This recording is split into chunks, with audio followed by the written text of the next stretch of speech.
Le quotidien de Charlène est devenu avec le temps un véritable enfer. À 22 ans, elle est harcelée en permanence par une multitude de tocs dont elle est incapable de se débarrasser.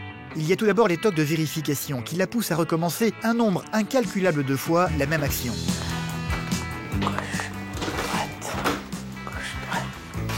Des rituels qui deviennent très gênants le soir quand elle se démaquille, au point d'en avoir le visage violemment irrité. Là, je me suis grattée partout, donc j'ai des marques. 4, 5, 6. Charlène a également pris l'habitude de compter jusqu'à 10 pour tout ce qu'elle fait. Là, il va falloir que je fasse toutes les petites branches multipliées par 10. Si je vais pas aller jusqu'à 10 pour chaque branche, je vais vraiment pas me sentir bien. Et comme si tout cela n'était pas suffisant, elle a également la fâcheuse manie de s'arracher les cheveux quand elle se sent stressée. Une chose qui énerve profondément son fiancé, Kevin. Retire ta main, s'il te plaît. Attends. Retire ta main. Mais juste, j'ai le petit là, il m'énerve. Ces tocs sont devenus infernaux à vivre pour elle, mais aussi pour les autres et en particulier pour sa maman. J'espère tellement qu'elle puisse s'en sortir, parce que pour moi c'est le plus important, de la voir heureuse, de la voir épanouie. Plus le temps passe et plus les rituels de Charlène ont tendance à s'aggraver. La jeune femme est très souvent épuisée et à bout de nerfs en fin de journée. J'en ai marre.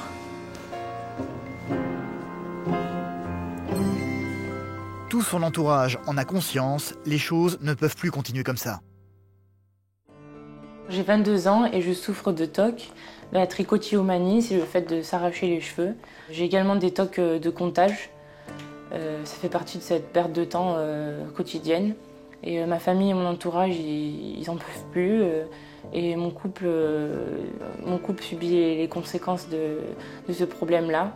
Là, je suis un peu perdue, je ne sais plus vraiment quoi faire. C'est un combat de tous les jours, Donc dans sa tête, elle en a marre, elle est épuisée et elle se sent, elle se sent écartée, elle se sent anormale, elle voudrait vivre à 23 ans, elle a envie de pouvoir vivre comme les jeunes filles de son âge, normalement. Elle vit mal ses petits troubles, alors du coup, il faut qu'elle ait une aide. Je me dis que si elle n'avait pas ça, ça serait encore bien mieux pour elle et pour moi aussi. Comment on peut se faire du mal comme ça, tout ça par le stress, par le mal-être. C'est vraiment son corps qui se rebelle en fait. Près de Nîmes, une jeune fille, elle aussi, est confrontée à ses phobies. Tous les midis, trouver quelque chose à manger est un véritable casse-tête pour Camille. Ça, j'aime pas trop, parce qu'on peut s'étouffer avec le gras et ça peut nous faire vomir. À 18 ans, elle est hémétophobe. Autrement dit, elle a une peur panique de vomir. Elle fuit systématiquement tout ce qui pourrait la rendre malade. Le moindre aliment suspect. Les rassemblements de gens de peur d'être contaminés par d'éventuels microbes. L'idée même de voir quelqu'un d'autre vomir provoque chez elle un stress incontrôlable. Iman, elle a vomi sur mes chaussures dans un manège. Je veux pas voir ça. Non mais le dégoût... Regarde, j'en vois... Non, je peux pas, non. On pense vomi, on dort vomi, on mange vomi. C'est H24 dans la tête. Une phobie que son papa Bernard ne comprend pas du tout. Si j'avais une phobie de vomir, je me ferais vomir, comme ça je verrais ce que c'est et puis c'est tout. J'ai pas l'impression que c'est une vraie maladie. Cette peur de vomir et l'incompréhension de son entourage mettent constamment la jeune fille sur les nerfs. Elle est devenue invivable, que ce soit en famille... Tais-toi, s'il te plaît. Oui, bon là, on va pas s'afficher devant tout le monde, là. Oui, bon, on y va alors. ou à l'extérieur comme à son cours d'auto-école. Non, ça m'énerve. Non, ça m'énerve. Allez. Chier, j'en ai marre. Non, ça m'énerve, ça me gave. Camille le sait, elle ne peut plus continuer à vivre comme ça. Elle va devoir prendre sur elle pour essayer de surmonter sa phobie.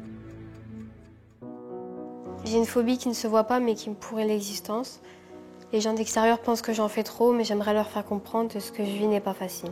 La phobie de Camille, je la comprends pas, non, parce que bon, les jeunes, je veux dire qu'ils ont autre chose à faire que de penser toujours, je vais vomir, de stresser pour un oui, pour un non.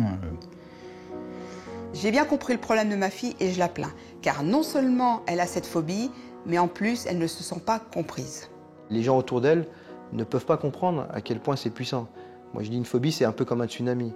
Tant qu'on l'a pas pris sur la figure, on ne sait pas à quel point c'est puissant.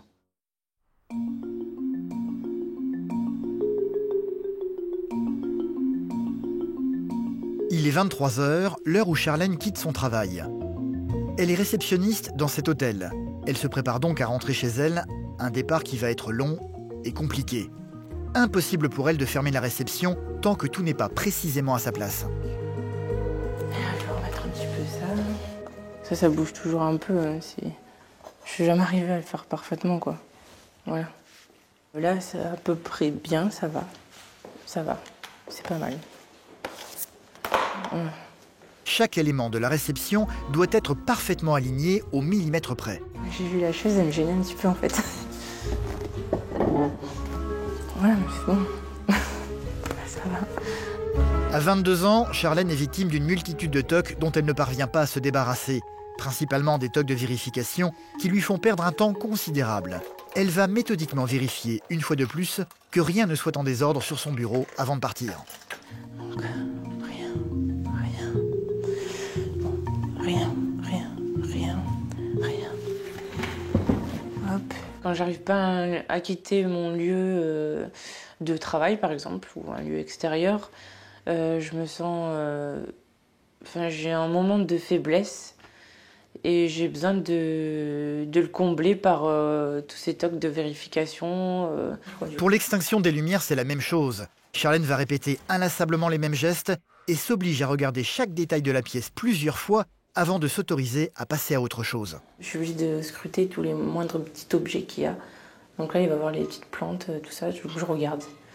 Rien. Voilà. Après, c'est bon, normalement.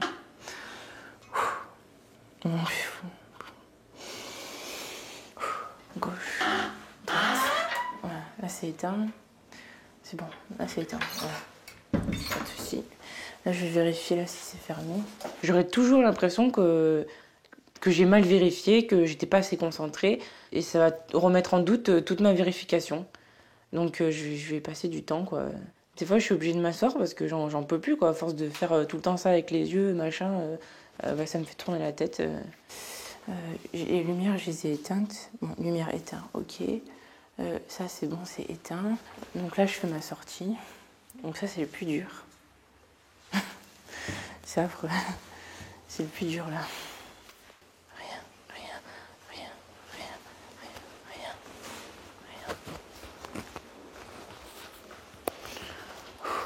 1, 2, 3. Rien. Voilà, c'est bon. C'est bon. Enfin, normalement, ça devrait être bon. Normalement, ça devrait être bon. Voilà. Normalement. J'ai encore des doutes, en fait. Non, c'est affreux. Ça m'énerve, j'en ai trop marre. J'en peux plus. Moi, je vais refaire là, quoi. Je suis obligée. Et c'est tous les jours comme cela. Le besoin irrépressible de tout revérifier une fois de plus est toujours le plus fort pour la jeune femme. Bon, alors. Rien.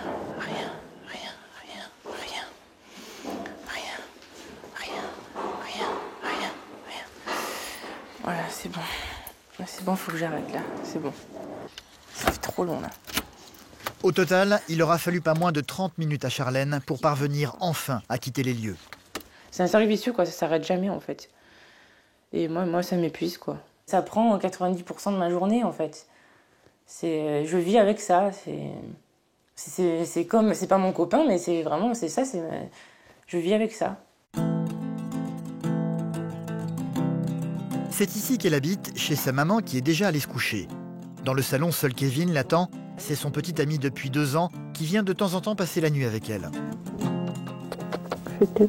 Non, si je t'aime. Il n'y a pas que les tocs de vérification qui polluent la vie de Charlène. Quand elle rentre chez elle, elle a également la fâcheuse tendance à s'arracher méthodiquement les cheveux se trouvant derrière ses oreilles. Une fois qu'elle est devant la télévision, une chose qui a le don d'énerver Kevin. Essaye d'arrêter et on va aller se coucher, ok? D'accord? En fait, quand elle a commencé, Charlène est tout simplement incapable de s'arrêter. Retire ta main, s'il te plaît. Attends. Retire ta main. Mais juste, j'ai le petit là, il m'énerve. Bah, c'est fini, allez. Non, mais c'est fini.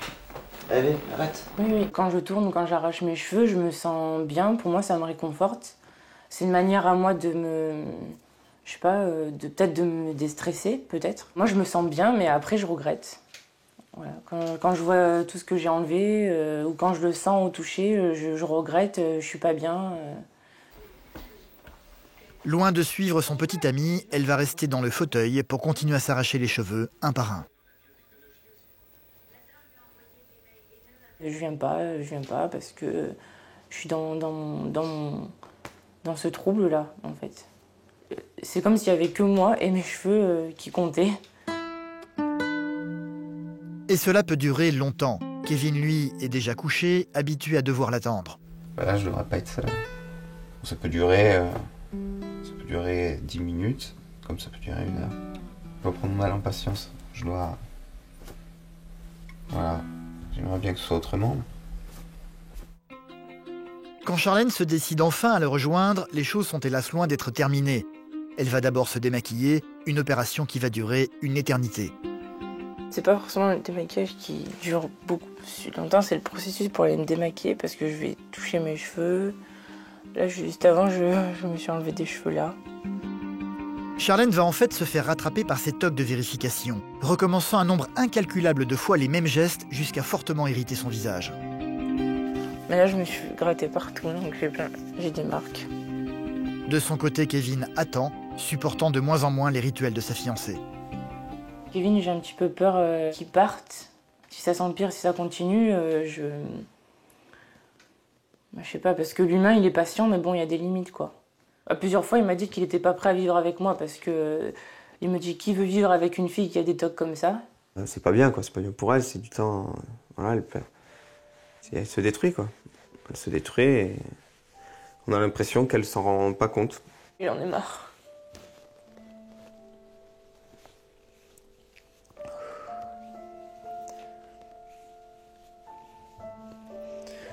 J'en ai marre parce que je me sens égoïste en fait dans mon comportement.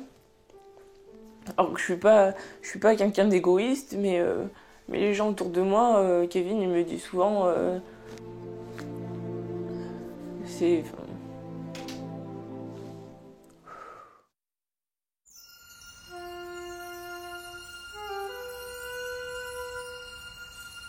Près de Nîmes, Camille est une jeune fille de 18 ans qui ne parvient pas, elle aussi, à surmonter sa phobie.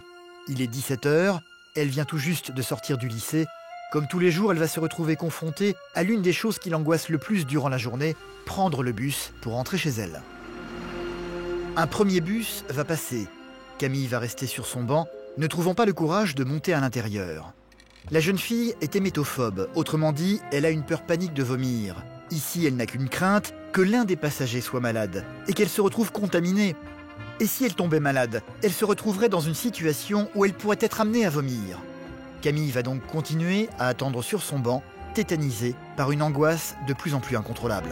J'arrive pas à me contrôler quand je dois prendre le bus ou quelque chose comme ça parce que je sais jamais comment ça va se passer et j'ai pas... Enfin, j'aime pas, j'ai peur, j'ai pas envie. J'ai la gorge qui est serrée. Et je sais pas,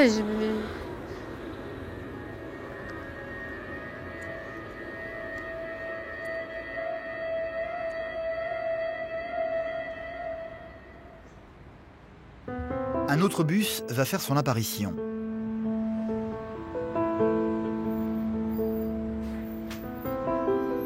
Camille va trouver le courage de se lever cette fois-ci, prenant bien garde tout de même de laisser monter les gens avant elle. Sauf qu'une fois son tour venu, Camille va se sentir incapable, une fois de plus, de monter à l'intérieur.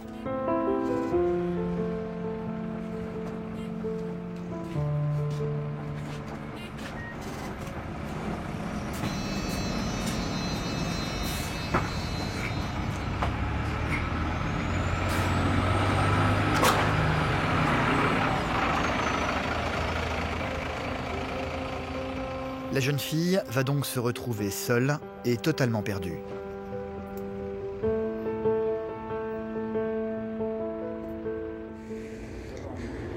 Et j'ai eu peur, j'avais pas envie.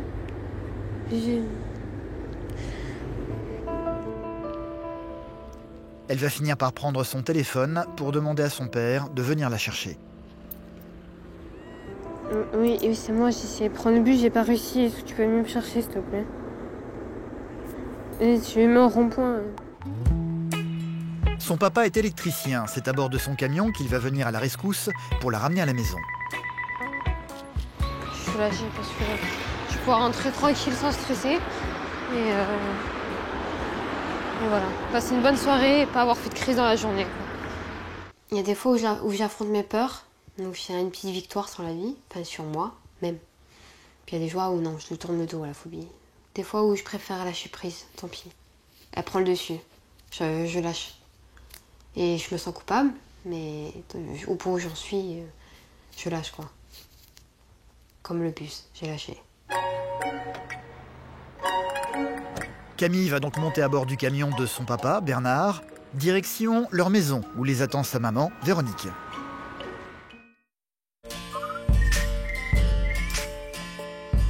Ah bah dis donc. Je commençais un peu à m'inquiéter quand même. Hein. Après je me suis dit bon, à tous les coups, elle n'a pas pu prendre les transports. Elle a appelé son père et voilà. Comme d'habitude quoi. Parce que tu sais bien que papa il ne fait pas comme ça, c'est pour ça que tu devais rentrer par les transports. Et alors, ça va? Bah ouais. Ouais, t'as passé une bonne journée quand même? Ouais, j'ai pas pris les transports donc ça va. Mais... Ouais. T'étais angoissée quand même? Bah, et le soir quoi. Oui, c'est sûr. Le soir en plus, oui, c'est sûr. Sa peur de vomir, c'est une chose que son papa Bernard ne comprend absolument pas. Tu ferais comment si on n'avait pas d'autres solutions? On serait bien obligé de les prendre, les transports en commun. Je conduirais une voiture. Non, bah, quand t'auras une voiture, mais... Attends. Ben bon, là t'étais là donc c'est bon. Attends, je suis arrivé, dans l'état que t'étais, on aurait dit... Un zombie. Complètement en décomposition, on avait l'impression. Elle était blanche comme c'est pas possible. Pourtant, attends, prendre un bus et puis un train, c'est rien de... Ben, pour toi, non. Ouais. Alors que c'est si simple de... Oui, ben c'est simple pour toi. Bus, Je ne sors plus, je m'amuse plus. J'ai l'impression d'être dans un cercle vicieux et ne jamais m'en sortir. C'est fatigant, c'est très fatigant. C'est arrivé à un stade où elle est grande, elle devrait voler de ses propres ailes. Et on est obligé de revenir comme si elle était petite, quoi. Près d'Avignon, Charlène, elle, est victime de tocs de vérification qui rendent sa vie infernale. Elle a également la mauvaise manie de s'arracher les cheveux derrière les oreilles dès qu'elle a une montée d'angoisse. Tous ces rituels ont commencé à faire leur apparition il y a 5 ans, à la suite d'une agression sexuelle dont Charlène a été victime. Depuis, ils n'ont eu de cesse de s'aggraver. La jeune femme a bien tenté de suivre une thérapie à 2 reprises, mais sans résultat. Elle avait à chaque fois la sensation de ne pas être comprise par son thérapeute. Depuis toutes ces années, elle s'est donc habituée à vivre avec ces tocs qui lui rendent la vie incroyablement compliquée. Quand elle fait le ménage par exemple, en plus de devoir vérifier plusieurs fois tout ce qu'elle fait, elle éprouve également le besoin de compter jusqu'à 10 pour chacun de ses gestes. Faut que toutes les surfaces, j'ai fait 10 fois en fait. Sur tous les petits coins du meuble, faut que j'aille jusqu'à 10. 4, 7, 8, 9, 10. Pour moi, c'est de l'énergie, oui, le fait de compter là, ça me fatigue. Ce petit objet là, il va bien m'embêter. Il va falloir que je fasse toutes les petites branches là, multipliées par 10 quoi. Enfin, ce sera pas 10 secondes parce que je compte vite dans ma tête. Donc jusqu'à 10, toutes les petites branches, vraiment le petit détail. Si je vais pas aller jusqu'à 10 pour chaque branche, je vais vraiment pas me sentir bien. J'aurais l'impression que, c'est bizarre, mais j'aurais l'impression que j'aurais plus chouchouté une branche qu'une autre. Elle, je serais allée jusqu'à 10 et pourquoi elle, je ferais 1 alors que elle, j'ai nettoyé jusqu'à 10. Je suis obligée de le faire, voilà. Sinon, j'ai un mal-être, je suis pas bien. Je suis pas bien, voilà. Donc là, du coup, je sais plus laquelle j'ai fait. Oui, c'est celle-là. Pour éviter de nettoyer chaque touche du piano 10 fois, Charlène est parvenue à trouver un subterfuge pour gagner du temps. Et là, elles sont plus petites, donc j'arrive à le faire sur 2 temps, en fait. Gauche-droite, bon, voilà. Ça me va aussi, gauche-droite. Faire le ménage lui prend du coup énormément de temps, mais elle se sent incapable de faire autrement. 10. Quand je vois la plupart des gens qui mettent quand même moins de temps à faire des choses banales comme ça, j'aimerais bien être comme eux, passer moins de temps, quoi. Parce que ma journée, finalement, elle se résume à mon travail et mes tocs. Charlène n'est pas la seule à être victime de ces tocs. Sa maman Fabienne a dû également apprendre à les supporter. Il faut savoir que c'est lourd. dans le sens où c'est quelque chose de fatigant. En fait, on a une espèce de cercle vicieux où on n'arrive pas à sortir de différents tocs et c'est continuel, quoi. Pour essayer de briser le cycle infini des rituels de sa fille, Fabienne tente parfois de lui proposer des activités pour lui occuper les mains. On fait de la cuisine, tu veux faire quoi? Moi j'aime bien faire des cannelés en fait. Eh ben on peut faire ça. Bon bah allez. Allez. On travaille cuisine. Allez, on va faire des cannelés. Éteins la télé. Faire des gâteaux, une proposition qui semble plaire à Charlène, sauf qu'une fois dans la cuisine, tout va devenir brutalement très compliqué. Tiens, vas-y, mets-le. Je te le mets dans le saladier là, ça te va là? Là c'est bon là. Bah quand même, tu me prends pourquoi là? Mais je te demande où ça te va. C'est bon, il y en a 180 grammes là ou pas? Non arrête, mais le touche pas, non arrête, le touche pas. Bah pourquoi là, je faisais... Le touche pas, je te dis. Bah, je faisais ça juste pour vérifier. Non mais le touche pas. Bon, tu fais quoi? Bah faut que ce soit bien fini, j'aime pas quand il reste au fond, ça m'énerve. Non mais quand même, c'est juste 2 petits grains. Non mais c'est bon, regarde, il en reste là. Hein. Il reste rien presque. Bah, ah si, regarde, voilà, c'est un ami. Mais j'en entends encore. Allez, c'est bon. Non mais faut plus que j'entende, sinon ça va m'énerver. Charlène va aller jusqu'à déchiqueter entièrement la boîte pour être certaine qu'il n'y ait plus un seul grain de sucre à l'intérieur. Bah, normalement, tu sais, tu pourrais Il prendre... reste plein dedans. Non mais bon, tant pis. Bon vas-y, je regarde pas. Bah, il reste rien, Charlène, quand même. Oui, mais c'est collé, j'aime pas. Mais pourquoi t'aimes pas? Parce qu'en fait, je veux le ranger, je veux le laver maintenant, et le ranger. Oui, mais non, mais il faut ça, finir ta je recette. vais jeter aussi, pareil, voilà. Mais Là, non. pour le moment, ça va, il n'y a pas grand-chose, mais il faut que, petit à petit, tous les plats qu'on utilise, il faut les laver et les ranger. Ouais, mais non, mais là, on mélange, on finit la recette, et puis on y rangera tout après. Hein. Non, moi, j'aime pas, moi. J'aime bien ranger à chaque fois. Et là, faut ça pas va, que ça là soit en souk. Impossible de raisonner Charlène. Elle n'écoute déjà plus sa maman, ne pensant plus qu'à une chose, que tout soit rangé à sa place. Ah, c'est bon. La farine, là, on s'en sert plus, donc ça dégage. Ça fait moins de travail pour après. Au moins, tout est rangé, et voilà. Ouais, mais bon. Je préfère.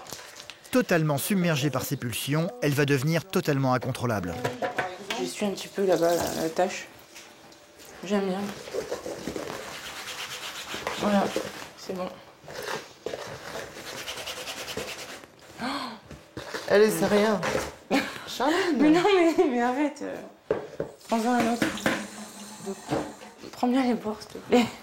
Où ça? Les bords. Il n'y a plus rien, là. Si, il en reste plein.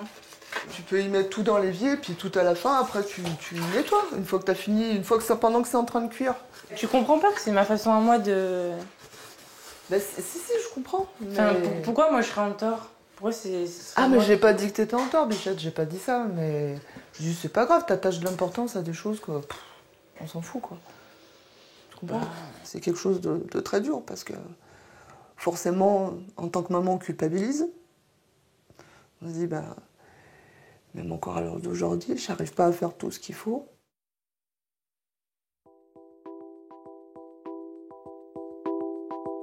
Pour Camille, le problème est tout autre. Elle est hémétophobe. Autrement dit, elle a une peur panique de vomir. Elle est terrorisée à l'idée de tomber malade et fuit à cause de ça toute forme de rassemblement de personnes. Le problème ne s'arrête pas là, hélas. Camille a beaucoup de mal à se nourrir également. Le midi, la peur de vomir prend toujours le dessus. Elle est terrorisée à l'idée de manger avarié ou périmé. Ça, je peux pas le manger, déjà. Parce que je l'ai mangé hier et il m'inspire pas confiance. Et là, ça fait de la bouillie, j'aime pas. Je sais jamais, même si c'est pas périmé. Hop là. Ça, par exemple, je ne mangerai pas. Ça donne pas envie, hein. Il y a du jaune en plus. Ouf. Ça, j'aime pas trop. Parce que on peut s'étouffer avec le gras et ça peut nous faire vomir. Et ça, je crois que je vais pas y toucher parce que les plans tout fait comme ça, déjà on sait pas d'où ça a été préparé. Ça se trouve c'est des machines qui ont été touchées par, enfin je sais pas, qui ont eu des bactéries ou. Et normalement ça n'a pas très bon goût et quand je mange et que ça n'a pas bon goût, après j'ai peur de vomir parce que j'ai peur de mal l'avoir digéré. Et donc je préfère manger quelque chose que je connais. Camille n'a rien trouvé dans le frigo, elle va donc tenter sa chance dans le congélateur. Ça, j'ai mangé la dernière fois et... vraiment pas bon goût. D'ailleurs, j'ai fait une crise d'angoisse juste après. Ce qui pourrait me donner envie, peut-être hamburger frites. Un hamburger frites qui, après être passé au micro-ondes, aura une apparence suffisamment rassurante pour Camille. Non, ça va, il a une bonne couleur. Le soda n'échappera pas lui non plus à la vigilance de la jeune fille. Je regarde la date de péremption parce qu'on sait jamais, même les canettes. Hein. Bon, après, je sais que la plupart du temps, c'est 1 an après qu'elles sont périmées, mais bon, on sait jamais. On pense vomi, on dort vomi, on mange vomi, c'est H24 dans la tête. Cela fait 9 ans que Camille est hémétophobe. Elle a déjà suivi plusieurs thérapies pour essayer de s'en sortir, mais sans résultat jusqu'à présent. Personne n'est parvenu à expliquer avec certitude les causes de sa phobie. Les médecins pensent que l'origine de la phobie vient de l'accouchement de ma mère, ma naissance. Je suis née avec le cordon ombilical autour du cou et j'ai failli mourir. Donc ils disent que c'est souvent ce que ça procure quand j'ai une crise, ça se rapproche à la mort, que ça vient de là. Donc après, si ça vient de là, on peut pas faire grand-chose, hein, à part effacer les souvenirs. Salut! Ça va? Ouais. Alors, comment ça s'est passé aujourd'hui? Comme d'hab, quand je vais pas en cours. Non, mais par rapport à ta crise d'hier, tu t'es réveillée à quelle heure?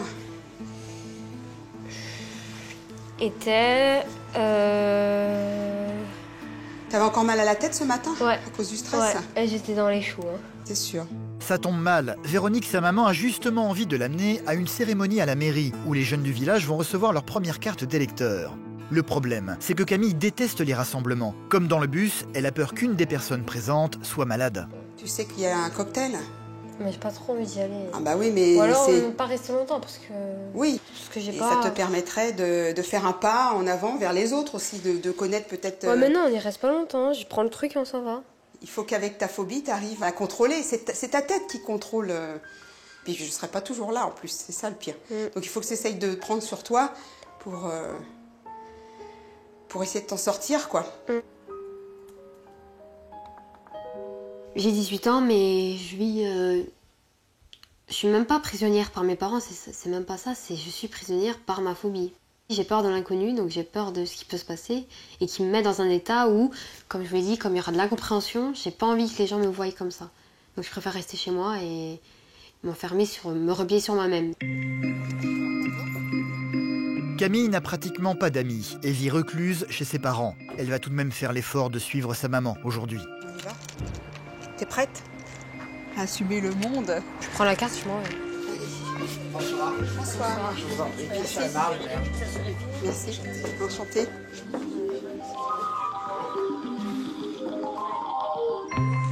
À l'intérieur de la mairie, une trentaine de personnes ont répondu à l'invitation du maire. Durant toute la durée de son discours, Camille va bien prendre garde à rester à bonne distance du groupe pour éviter toute forme de contact. Le moment est venu pour les jeunes du village d'aller chercher leur carte d'électeur. Vas-y, toute seule, hein. T'as pas besoin de moi.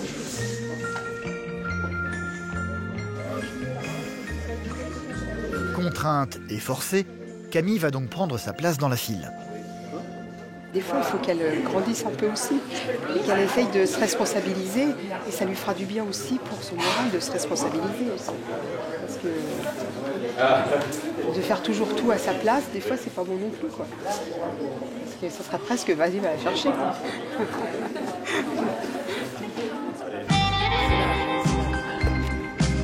Camille va finir par prendre sa carte en perdant le moins de temps possible. Merci. Merci. On s'en va. On s'en va. Parce que ça y est, t'as eu ton bain de foule. Ça fait tellement longtemps que t'as pas eu de bain de foule comme ça. Ah mais là, il y a des jeunes. Oui, il y a des jeunes. On repart avant. On s'en va.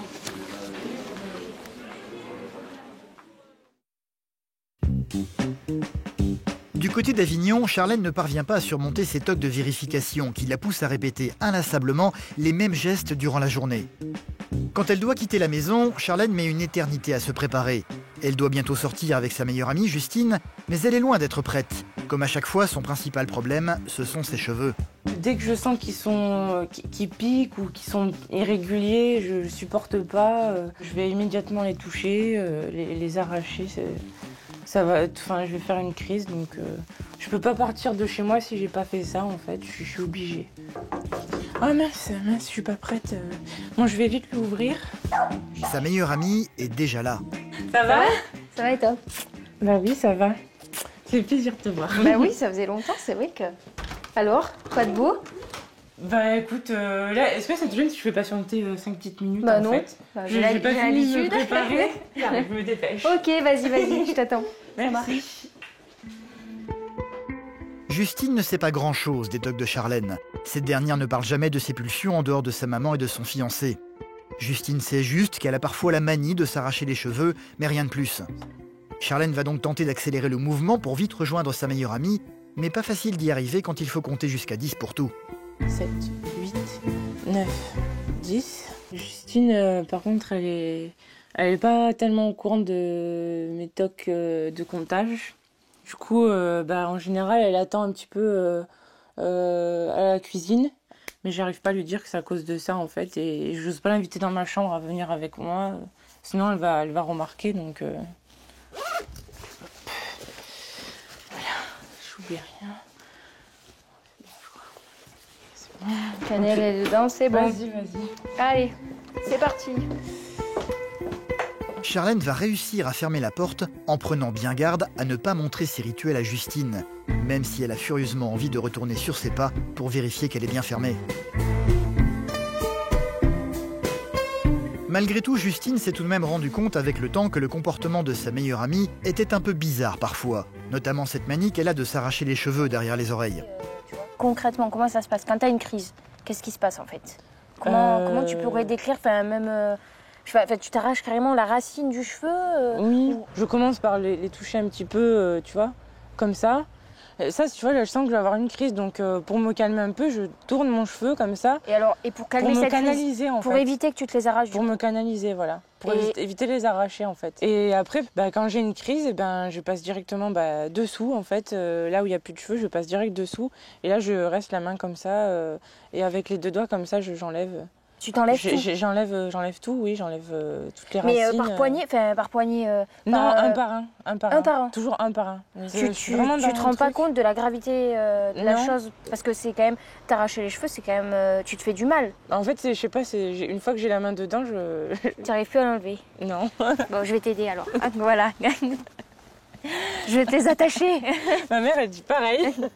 Cette manie, Charlène l'a depuis longtemps, mais elle a fait très attention à cacher la zone derrière l'oreille où elle arrache ses cheveux pour que personne ne puisse s'en rendre compte. Ça te dérangerait de me montrer un peu les dégâts ou voir comment c'est? Je te montre un tout petit peu là, pour que tu te rendes compte si tu veux, mais, D'accord. Mais c'est vrai que ça me gêne un peu, quoi. Ouais, je vois bien. Bon, attends. Parce qu'après, il faut pas que je laisse la main dedans. Donc, concentre-toi. Donc voilà. D'accord. Mais là, je cache derrière parce que j'aime pas. D'accord.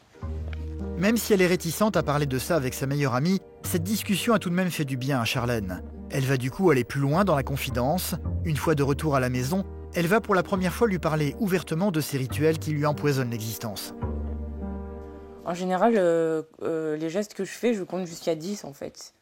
Je sais pas pourquoi, 10 pour moi c'est bizarre. 10, par exemple, si tu mets une boucle d'oreille, tu vas la mettre 10 fois? Non. Par exemple, pour me laver le visage, je vais faire 10 fois partout.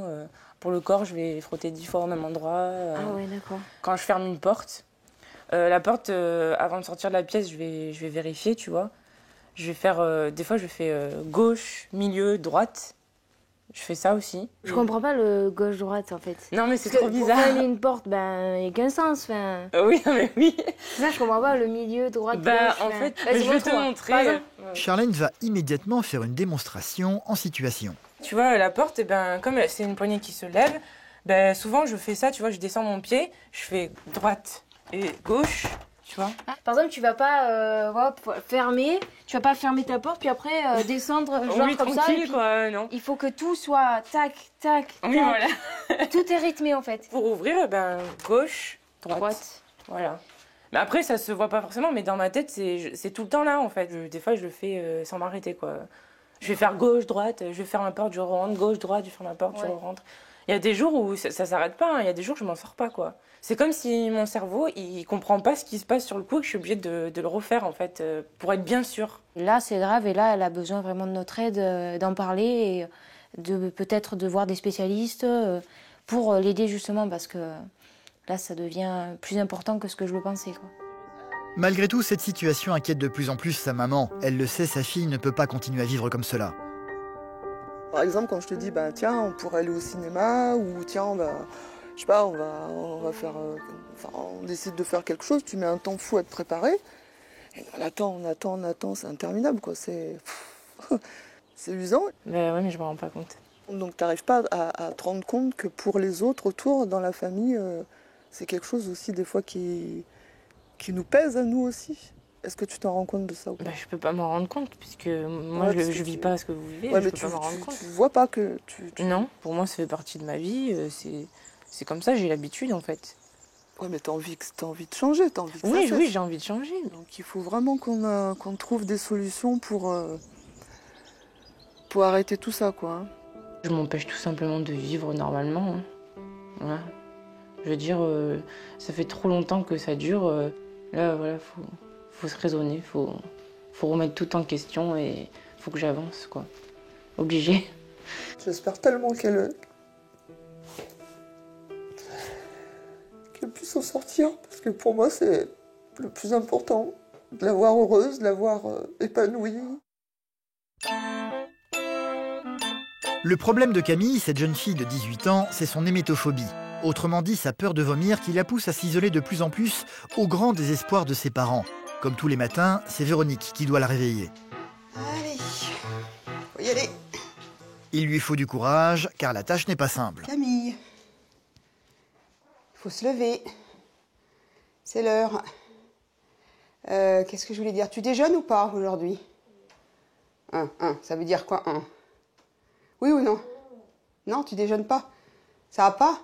Camille n'a pas un caractère facile. Sa maman est convaincue que sa phobie entretient chez elle une mauvaise humeur permanente et particulièrement le matin. Peut-être que c'est dans son caractère, avec son problème de phobie, elle s'est formée un caractère assez dur et après, Ça n'a rien à voir. je sais pas, mais pourquoi tu es comme ça? Parce que je suis mauvaise humeur le matin, ça n'a pas changé. Oui, je sais bien, mais... Non, attends, je vais le faire. Non, tu peux pas le faire. Mais si, j'arrive.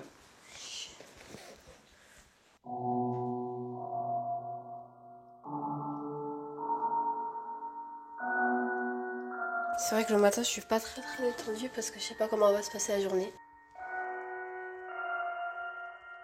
Si je fais une crise, si je vais bien digérer ce que j'ai mangé le midi. Donc voilà quoi, c'est plein de questions qu'il faut se poser dès le matin. Mais bon.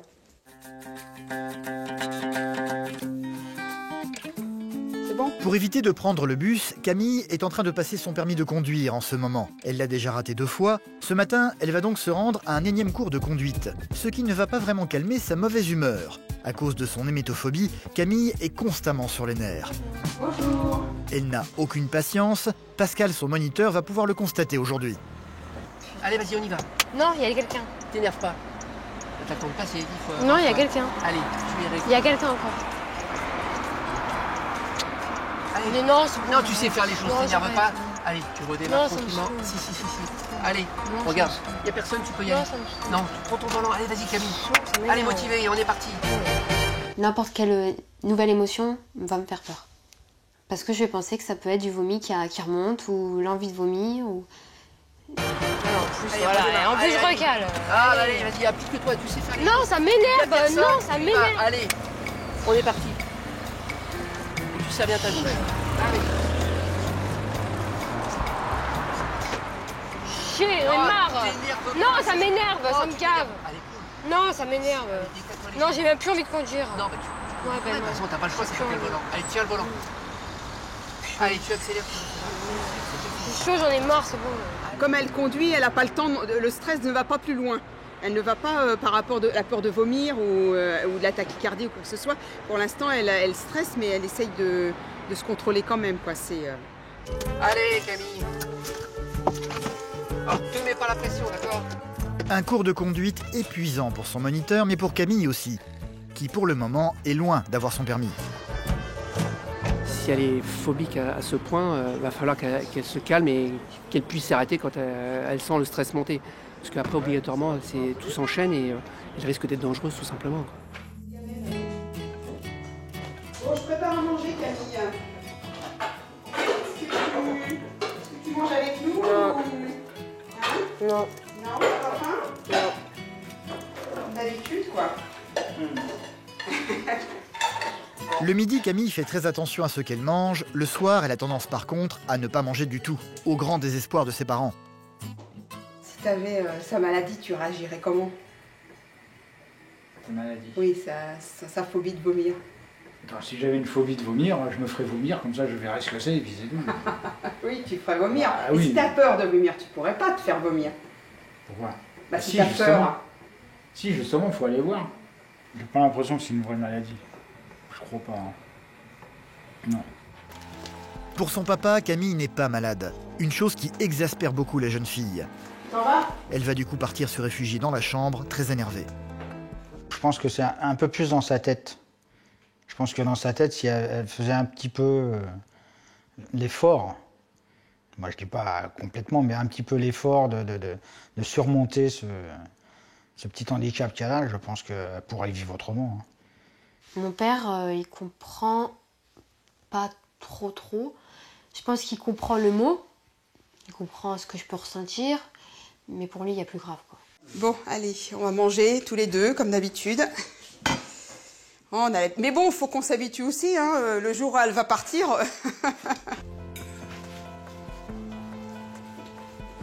Est-ce que tu es capable de manger des coquillettes? Tu en veux? Non, Pourquoi? j'ai pas faim. J'ai plutôt soif, en fait. Le soir, elle ne mange pas, mais par contre, elle boit beaucoup, principalement du soda. À part te bourrer de ça aussi, c'est pas vraiment bon non plus, ça, si? Non. Moi, j'ai soif. Oui, mais tu bois de l'eau. Pour les vitamines. Ouais, le matin. Je pense. Hein. Oui. Mais ça la rassure. Comme elle sait qu'avec ça, elle n'est pas malade, elle boit ça. Près d'Avignon, Charlène ne s'en sort plus. Ses tocs de vérification lui empoisonnent l'existence, la poussant inlassablement à recommencer les mêmes gestes sans pouvoir s'arrêter. Des rituels qui l'épuisent. Plus les jours passent et plus son quotidien devient infernal. Quitter son travail, par exemple, prend de plus en plus de temps chaque soir. Hop. J'ai du mal, hein. Pourtant elle est petite cette... Non mais... Gauche, droite, nord. Hop. Voilà, c'est bon. Impossible pour elle de rationaliser les choses. Ses obsessions ont définitivement le dessus sur elle. Gauche, droite. Ah putain, j'y arrive pas là. Faut que je me concentre. Allez, 1, 2, 3. Rien. Voilà, c'est bon. Ce soir, Charlène est totalement épuisée. Une fois arrivée chez elle, rien que de fermer sa voiture va lui demander un effort considérable.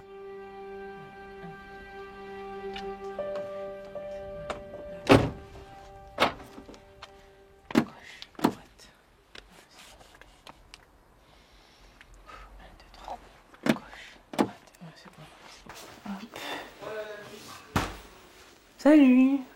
Gauche, droite, voilà. C'était comment la journée? Bah c'était encore difficile quoi. Ouais, parce qu'à chaque fois, t'as toujours peur d'avoir oublié un truc, ça te stresse quoi. Mais là j'en ai marre, là j'en ai marre, ça me fatigue trop.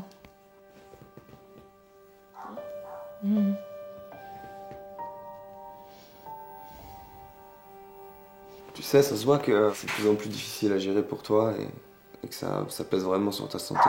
Je pense que je vais aller voir une psychologue Plutôt pour faire une thérapie comportementale. Je pense qu'il n'y a pas d'autre solution que d'en parler, d'essayer de voir quelqu'un qui est spécialisé dans ça. Moi, je pense que c'est une excellente idée, tout ça. Et puis maintenant que tu n'hésites plus à nous parler, à dire, même, tu vois, comme tu hésitais il y a quelque temps, vas-y. Parle, libère-toi, ça fait du bien, quoi, je sais pas. C'est la dernière chance pour moi, il faut que je me lance un défi et il faut que j'aille voir une thérapeute, quoi, en fait. Faut que je m'en occupe. Faut que je m'en occupe parce que ça m'épuise trop, ça fait du mal à mon entourage. On est arrivé à un stade où c'est plus possible. Là, Charlène, il faut, pour ma fille, il faut vraiment trouver une solution pour qu'elle s'en sorte. C'est quelques jours plus tard que Charlène s'est décidée à prendre rendez-vous avec une coach de vie. Bonjour. Bonjour madame. Bonjour. Entrez s'il vous plaît. Je vous en prie. La coach se prénomme Nathalie et va commencer par une brève séance d'hypnose destinée à débloquer l'inconscient de Charlène, avant de mettre en place avec elle un protocole pour que la jeune femme apprenne enfin à contrôler ses pulsions, comme notamment la manie qu'elle a de s'arracher les cheveux. Justement, là, tu es en train de te toucher les cheveux et il semblerait que le plus important pour toi soit d'enrayer ce processus-là. Oui, celui-là, oui, c'est le plus... celui-là, c'est celui que j'arrive pas à contrôler, quoi, du tout. Donc, tu veux pouvoir le contrôler désormais. Oui. Je vais vous expliquer et vous donner un protocole par rapport à ce que vous m'avez dit. On va le faire ensemble pour interrompre les compulsions. À partir du moment où vous allez, par exemple, vous toucher les cheveux, au moment où il y a ce geste-là, vous l'arrêtez une seconde. Vous fermez les yeux, allez-y, et vous vous posez qu'une seule question. Qu'est-ce qui est bon pour moi? Ensuite, je compte jusqu'à 7. 1, donc très bien, hein, ça va vous arranger. 1, 2, 3, 4, 5, 6, 7. Je me demande, je réponds à ma question, qu'est-ce qui est bon pour moi en réalité? Ce qui est bon pour moi, c'est de me sentir bien, c'est de respirer, c'est d'aller boire un verre d'eau, je sais pas, mais c'est pas ça. J'ouvre les yeux et je sais que je reviens changer. Une séance qui aura eu le mérite de mettre en confiance Charlène. Je me sens plutôt bien. J'ai les traits moins lourds du visage. Enfin, j'ai un sentiment d'apaisement général dans tout le corps. Non, je me sens bien. De leur côté, les parents de Camille n'ont pas l'intention de baisser les bras. La jeune fille a une peur panique de vomir, ce qui la pousse à s'isoler de plus en plus. Elle a déjà suivi plusieurs thérapies sans résultat, mais ils vont de nouveau tenter leur chance avec un nouveau psychothérapeute qui leur a été conseillé. En temps ordinaire, c'est Véronique qui accompagne sa fille à ce genre de séance, sauf qu'aujourd'hui, grande première, c'est Bernard, son papa, qui a décidé d'y aller avec elle. Est-ce que tu as vraiment envie de t'en sortir? Non mais cette question elle est débile. Pourquoi? Parce qu'elle est débile, tu sais très bien que si je veux tout ça, justement, je si on va voir un thérapeute, peut-être que ça va... Je veux bien y croire, mais je sais à quoi ça va servir à la fin. On peut toujours essayer. Oui, j'ai jamais dit que je voulais pas essayer. Ça fera une expérience de plus et puis on verra bien. Une expérience de plus, mais moi je te dis Sinon, que ça... après on fait la coupe-poncture.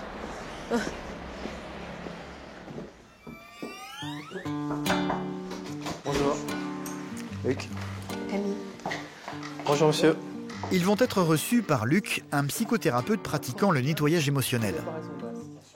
Expliquez-moi ce qui vous arrive, ce qui se passe pour vous, qui vous pose souci. Je suis métophobe et je veux m'en sortir. Elle pourrait quand même essayer de surmonter un peu ce petit handicap, parce que pour moi, je pense pas que ça soit un gros... Une phobie, c'est un peu comme une vague de 3 mètres qui vous arrive sur la figure. Je sais pas si vous avez déjà joué dans les vagues, un truc comme ça, voilà. Bon, une vague de 3 mètres, ça fait machine à laver derrière, hein. D'accord? Eh ben, c'est exactement la même chose qu'une phobie, c'est quelque chose d'énorme. C'est quelque chose qui vraiment n'est pas intellectuellement... on n'est pas capable de le gérer de façon intellectuelle. On a beau se raisonner, on a beau se dire tout, mais non, c'est pas grave, mais ceci, mais cela, ça marche pas. Même si je me force, même si je résiste, truc comme ça, c'est beaucoup trop puissant pour pouvoir être géré de cette façon-là. Mais pas enfin, parce qu'ils comprennent pas, hein. Ah mais oui, je Ah, sais, faut c'est leur normal dire, qu'ils comprennent pas. Bah ouais. Ouais. C'est parce que c'est pas compréhensible quand on l'a pas vécu. Bah oui, En fait, c'est la charge émotionnelle oui. qui vous contrôle. Voilà, Voilà, à ce enfin moment-là. quelqu'un qui se pique avec des vrais mots, parce que moi je peux pas... Et donc ce qu'on va faire, c'est qu'on va tâcher de laisser se libérer cette charge émotionnelle. Ok? Ça vous va? On se retrouve après? Merci beaucoup. Bernard n'assistera pas à la première séance de sa fille. Il va sortir du cabinet pour laisser Camille seule avec le psychothérapeute. Si je vous demande à quel moment vous avez eu une crise d'angoisse comme ça, par rapport à cette hémétophobie, quel moment vous vient le premier en tête, là, maintenant? C'est où j'ai vu quelqu'un vomir. D'accord, super. Et en évoquant ce moment-là, je vais vous demander de me dire qu'est-ce que vous sentez qui se passe dans votre corps, maintenant? À quel endroit vous sentez quelque chose? Le goût, le dégoût, là, c'est quoi? Ça fait quoi dans le ventre? Ah, là, par contre, là, ça fait des vagues dans la tête. Très bien, des vagues dans la tête. Quoi d'autre? Une sensation de malaise. Comment, à quel endroit c'est? Ben, partout. Oui, mais c'est où précisément? Partout. Ça fait J'ai quoi? l'impression que je vais tomber dans les pommes. Comme si j'étais dans un bateau. Comme dans un bateau, ça tourne, ça tangue? Ouais, ça tourne, ça tangue, ouais. Ok, alors restez dans cette sensation, restez connecté à cette sensation. Qu'est-ce qui se passe? J'ai l'impression d'être bourrée. Oui. J'aime pas ça. Vous lâchez prise et vous laissez faire. Pour une fois dans votre vie, vous laissez évoluer. Ben là, j'ai chaud. J'arrive pas à respirer. Très bien, vous laissez faire. Et vous restez en contact avec ces sensations dans votre corps. Et vous allez remarquer qu'elles vont commencer à se transformer, à évoluer. Et vous laissez faire cette transformation, cette évolution. C'est juste le souvenir du corps, c'est que de la mémoire, on laisse faire. J'ai envie de pleurer. Vous êtes en train de vous libérer, c'est votre phobie que vous êtes en train de lâcher avec ça. Quand vous voulez, vous pouvez ouvrir les yeux. Super travail. Vraiment, je pense qu'on va s'en débarrasser pour de bon. Le psychothérapeute va ensuite lui demander de repenser exactement à la même chose pour voir si ses réactions sont toujours les mêmes face aux images dérangeantes lui venant à l'esprit. J'arrive plus à imaginer. Ok, très bien, vous pouvez revenir avec moi. C'est fini. Ça veut dire que votre cerveau il a digéré l'information. Ok. C'est trop bizarre. Donc là, on voit bien la différence. Vous voyez vous-même la différence entre tout à l'heure, quand on a fait la première fois, on a évoqué comment ça vous pétait la figure, comment c'était angoissant, vous disiez ah, je veux pas vomir, là. Et là, maintenant, vous rigolez. Après le deuxième exercice, quand il m'a demandé de le refaire, je me suis sentie soulagée. Parce que... Enfin, soulagée. C'est des souvenirs, donc ça me fait plus peur. Mais soulagée de voir que ça fait quelque chose. Et que peut-être ça pourra continuer. Mais je pense quand même que le thérapeute a apporté quelque chose à Camille, je pense. Oui. Je pense qu'il va y avoir du changement, mais bon, ça sera long parce que ça fait quand même des années qu'elle a cette phobie. Mais je pense que c'est... Dans le temps, je pense qu'on va pouvoir arriver petit à petit à ce qu'elle enlève un peu cette pression qu'elle a, ce stress, comme on dit.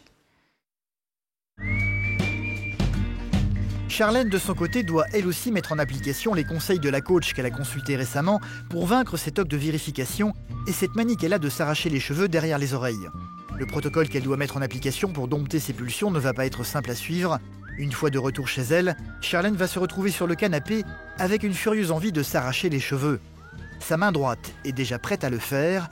Elle va donc tenter de se maîtriser en suivant à la lettre la feuille que lui a donnée sa coach.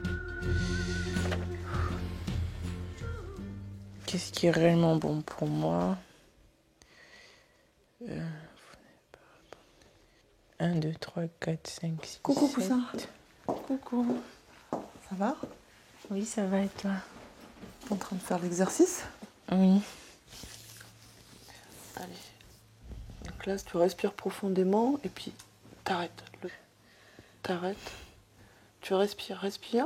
Mais attends, fais un petit en arrière, respire bien.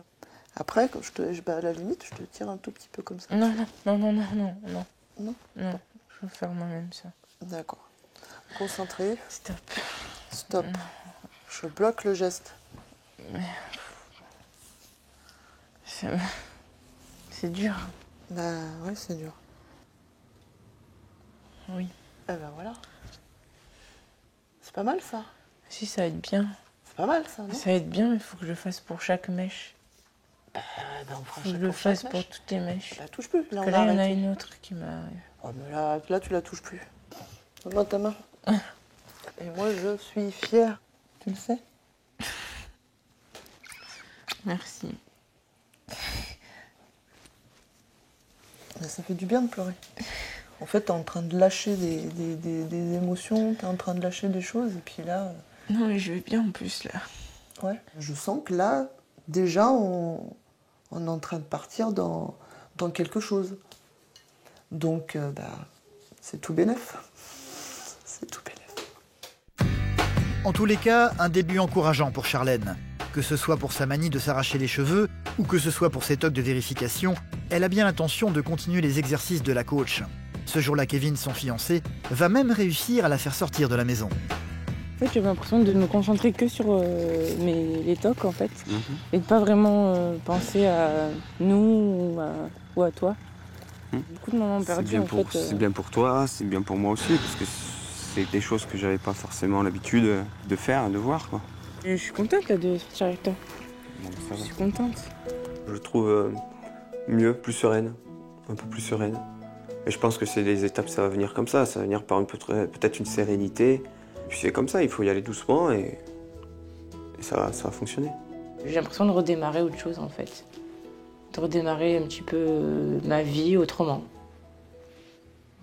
Voilà. Charlène n'en est qu'au tout début de sa nouvelle thérapie. Elle est encore loin d'être guérie, mais elle a bon espoir, un jour, de reprendre enfin une vie normale. Près de Nîmes, Camille semble également aller beaucoup mieux. Son rendez-vous chez le psychothérapeute pour tenter de vaincre sa peur de vomir semble avoir porté ses fruits. Ce soir, c'est donc grandement soulagé que le père et la fille vont rentrer à la maison pour retrouver Véronique, très impatiente de savoir comment s'est déroulée l'entrevue entre Camille et son nouveau thérapeute. Alors il a dit que j'étais soignée. Comment? Il a dit que j'étais guérie. T'étais déjà guérie? Oh, un Ouais. miracle, c'est bien. C'est super. Je sais pas, hein. C'est bien, Après je vais voir le alors. résultat. Hein. Raconte-moi. J'ai une hâte, c'est de t'entendre.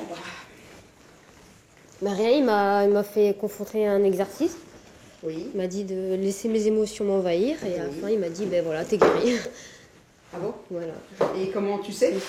Bah il m'a dit tu verras, au fur et à mesure du temps t'auras pu. Prouve-le-moi. De toute façon, il m'a demandé de voir son comportement, de noter son comportement, s'il change et tout ça. Et... Il faudra que je voie avec le temps, pas le choix. Avec le temps. Ouais. Y a pas, on peut Non. pas faire un truc maintenant. Si on peut faire mais non. La stressée, c'est pas Oui, la peine. non, je dis pas ça. Elle est fatiguée, elle a besoin de se reposer, donc elle se repose, on verra demain. Oui. Voilà. D'accord. Non, mais je dis pas ça comme c'est pour Oui, ça. bah si, parce que t'insistes. Oui. Allez, on a plus. Ce soir, Véronique va donc laisser sa fille tranquille.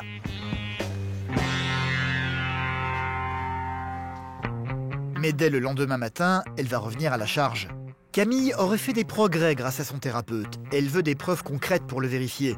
Véronique va donc emmener sa fille au centre-ville pour l'obliger à prendre le bus, chose qu'elle déteste faire en temps ordinaire. Le bus, c'est que ça. Il faut que tu essayes de faire l'effort de prendre le bus, Camille. C'est comme ça qu'on va voir si le thérapeute, ça a bien marché ou pas. Hein. Alors tu fais l'effort de faire le on va thérapeute. pas s'afficher devant tout le monde là. Oui, bon, on y va alors. On va par là alors pour le bus. Eh, tu m'attends aussi, sinon il faut essayer de le prendre ce bus-là. Franchement. Tais-toi, s'il te plaît. Oui, mais Les choses ne sont pas simples pour Véronique. Elle va donc attendre un bus qui va mettre beaucoup de temps à arriver. Se trouve, il arrive dans 1 heure. Hein. oui, je sais, je connais pas les horaires alors. Camille est très énervée. Mais par contre, elle n'a plus du tout l'air d'être angoissée. Elle est juste en colère envers l'acharnement de sa maman à vouloir des preuves de sa guérison. On monte pas maintenant, on attend que tout le monde soit monté. Comme ça sera moins stressant pour toi.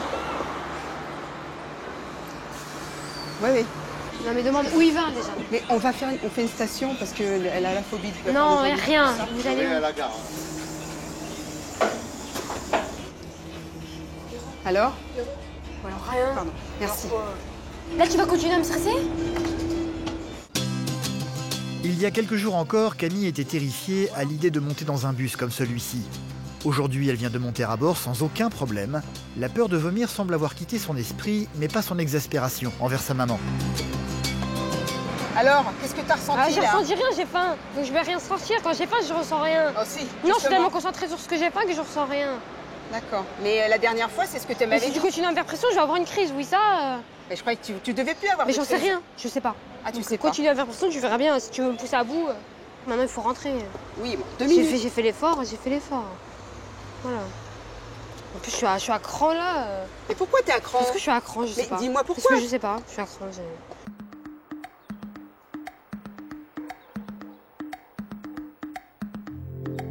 Bernard aussi aimerait bien avoir des preuves que sa fille va mieux.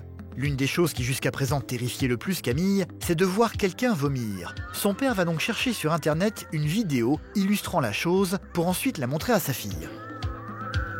Ah oui, là, oui.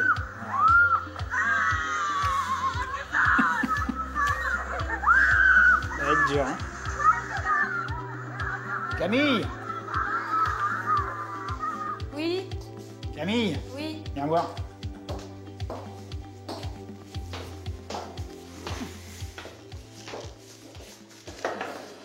Une chaise et tout, pourquoi? Hein? Ah non, c'est pas les manèges, non. Non. Ça, par contre, non. Pourquoi? Je préfère un film ou un truc comme ça. Ah non, ça va vraiment m'écurer, là, je vais y penser toute l'après-midi. Ah bah alors c'est que t'es pas guéri, alors. Non. Non, mais pas un manège. Il m'aide à la vomi sur mes chaussures dans un manège. Je veux pas voir ça. Je sais pas, ça me... Ça fait partie des exercices. Oui, mais ça m'écœure. Bon, bah alors, ça veut dire quoi, alors? Je sais pas, mais ça... Ça veut dire que t'es pas guéri, alors. Je t'avais dit que ça marcherait pas. Ah, ça y est, pour toi, ça y est, alors, ça marche pas. Je sais pas, mais j'ai pas envie d'en voir un. Surtout que je viens de manger, quoi. Non, mais le dégoût... Regarde, j'en vois... Non, je peux pas, non. Non, c'est dégueulasse. Bon, bah, ça veut dire que le thérapeute, il Bah oui, ça marche pas. Non, mais ça me répugne. C'est vraiment pas beau à voir, quoi. Après, ça me reste dans la tête. Bernard va tenter d'utiliser la méthode du thérapeute, pousser Camille à penser à ce qu'elle a vu pour ensuite l'inciter à verbaliser ses émotions. Tu fermes les yeux, tu regardes la photo, tu l'as dans ta tête et tu essayes de la supprimer de ta tête, tu essayes de l'enlever. Comme tu as fait chez le thérapeute.